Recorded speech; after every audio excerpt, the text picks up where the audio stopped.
The most obsolete idea is go to school, get a job, work hard, save money, get out of debt, and invest for the long term in the stock market. See, why would you save money when they're printing trillions of dollars? The gap between the 1% and 99% is massive. You see, it's not just money. You have to step back and look at the bigger picture. So what do you do?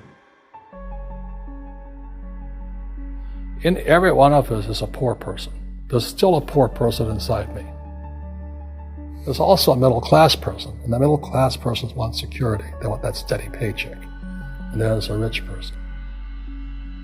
And they're all inside of us, except that it's not taught. You're taught to go to school, get a job, and get a paycheck. You're not taught to how to get rich. If you read Rich Dad, Poor Dad, my rich dad refused to pay me. He said the paycheck was one of the most damaging things you could take in your life. He says the moment you take a paycheck, you're an employee, and that's the mindset. So my rich dad never paid me. He drove my poor dad, government employee, nuts. You gotta pay people, you gotta pay people. And Rich Dad was not saying that the paycheck was bad. He says you didn't want to be a slave to money. So as an entrepreneur, if Rich Dad folded, I just started another company. I don't need a paycheck. I don't need anybody to take care of me. If my government doesn't like me, I move to another country because they need entrepreneurs there. So the entrepreneur is not so much the business. The entrepreneur is really the mindset and the skill sets and the different set of rules. You see, I don't operate, small business does not operate in the same rules as big business.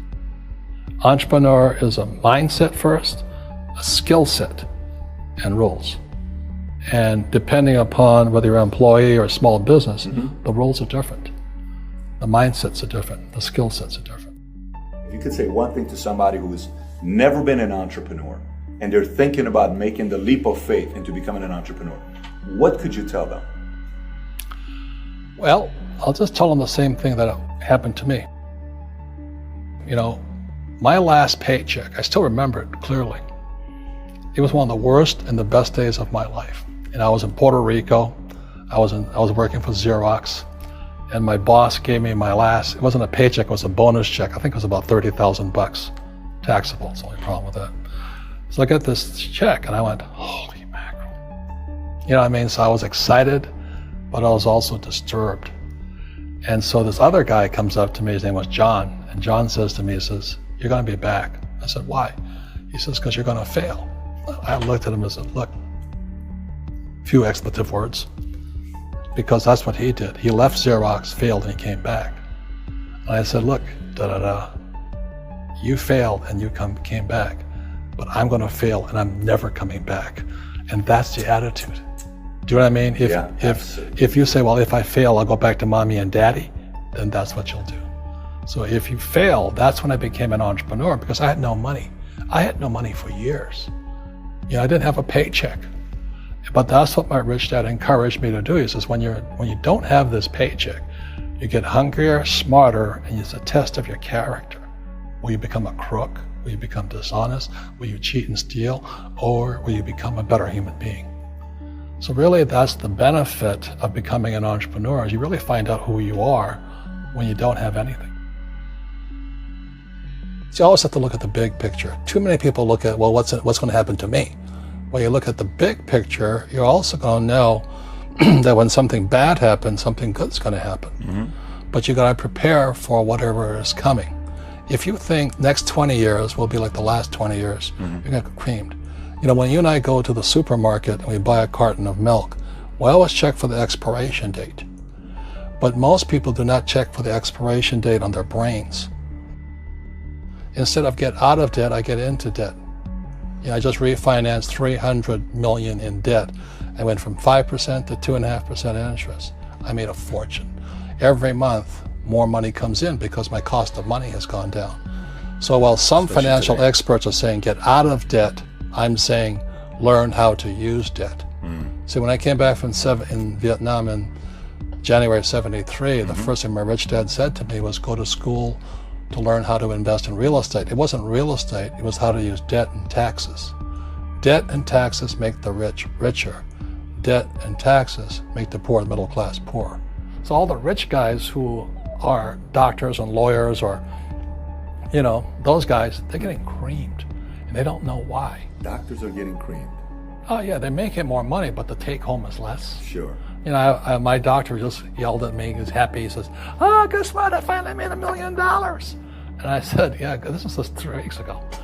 And so I said, "Yeah, well, how much you pay in tax?" He says, $750,000 in taxes.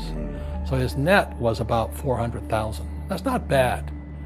But when I make $1 million, I keep $1 million. And the reason is because I don't make it by working for money. See, if you work for money, you're taxed. So that's why lesson number 1 in Rich Dad, Poor Dad is the rich don't work for money. What we do instead is we create businesses as entrepreneurs. We acquire real estate. I don't invest in the stock market. Okay. So the reason is because as entrepreneurs, I have more control over my income, how much I make, and how much I pay in taxes. And because I'm an entrepreneur as well as an investor in real estate, I pay 0 tax.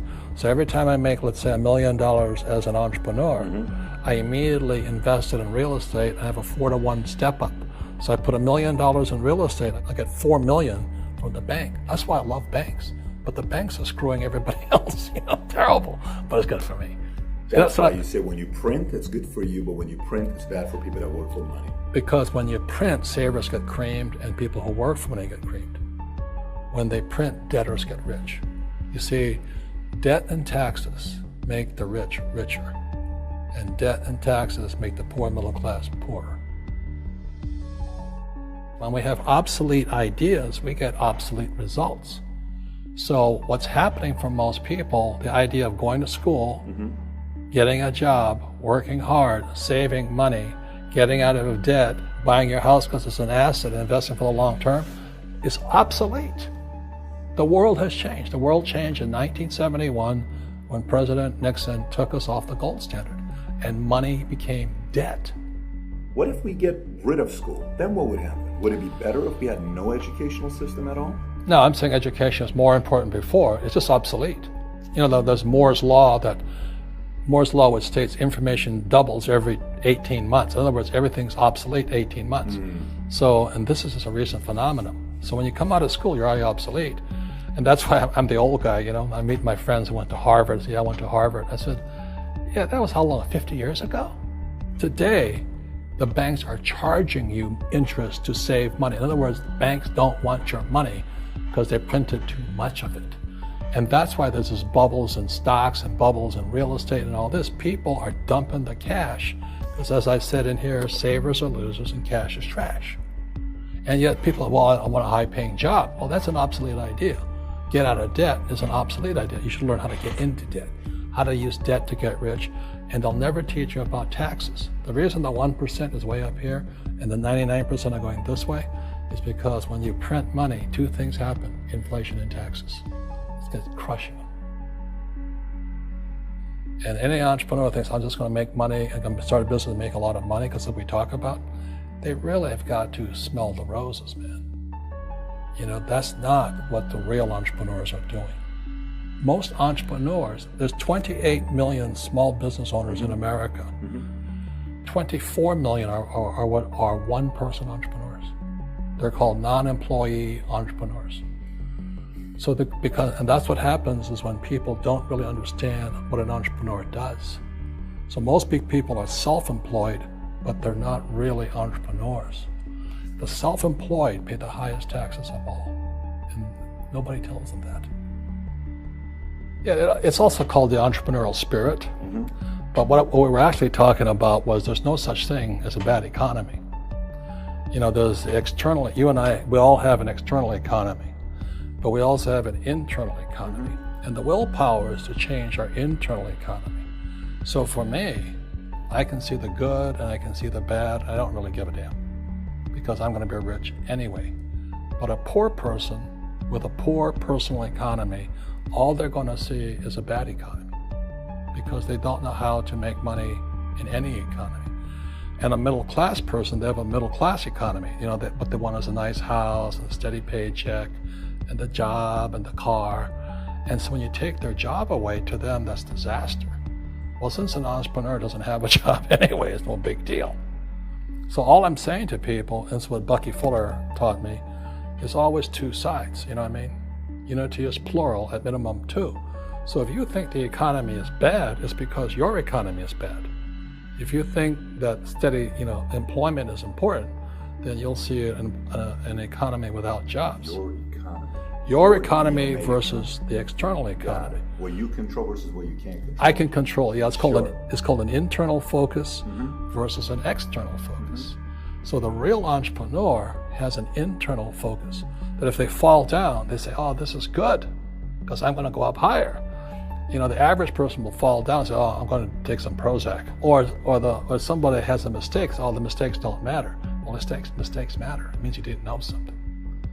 But a real entrepreneur, whether they fall down, they always can go up. They can stand back up and go higher. And no matter what happens to them, they get stronger and better and smarter and happier. But a person with a weak internal mindset is that they're so afraid of what happens, it generally happens.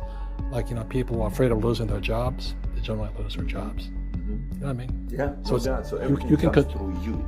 Yeah, so the entrepreneur first job is to control inside here, not outside there. The moment you take that paycheck, you're an employee. You've got to be stronger than that. It's about inside control.